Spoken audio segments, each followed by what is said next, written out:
I started racing, there were a lot of odd comments. People would say like, go back, you don't know how to drive, you're a woman, you don't belong here. I never let that get to me. I always believe your performance is your best comeback. So I focused and channeled all that anger or that, insult into my performance and got on top of the podium, and then that quieted all those voices.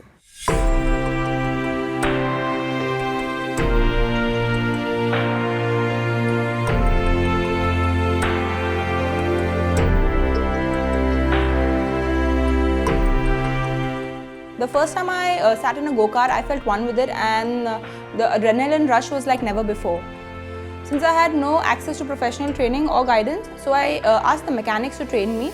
I gathered a lot of funds by skipping lunch and saving pocket money and things like that.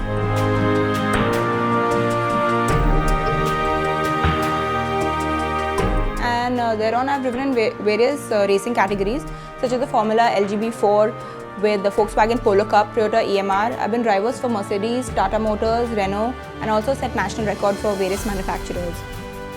I think facing a lot of harsh challenges made me really strong, and it helped me push even harder in racing.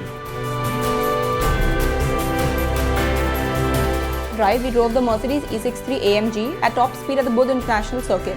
It was a very difficult challenge because we had just one hot lap given to us. So one out lap, one competitive lap, which is a fast lap, and then you come inside the pits. And at such time I topped it, and I was top 5 in the nationals and giving a top speed of 270 kilometers an hour. And that made me India's fastest lady.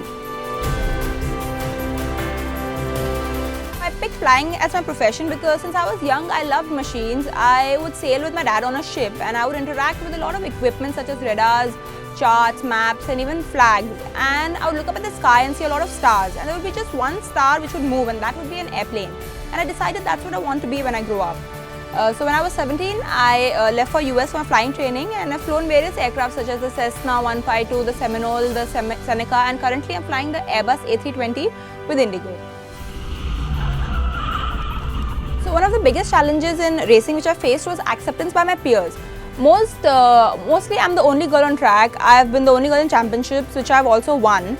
So sometimes I would go to them for feedback, and I would ask, how was it, how was the driving? They would say, well, it looked like women driving.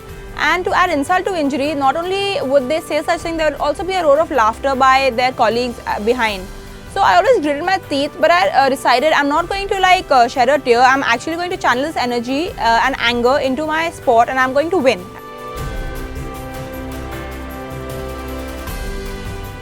So I think another advice to parents would be to raise their children as a child, not as a girl or a boy. Most often boys will do the heavy lifting, girls will be asked to do homely tasks, because that's what sets limits in their mind when they're young, and when they grow up they find themselves not capable of doing so many things. So I always consider myself an individual before I consider myself a man or a woman, a trained professional. Like once the helmet is on, I'm only a racing driver, and that's what I'd advise everyone else as well.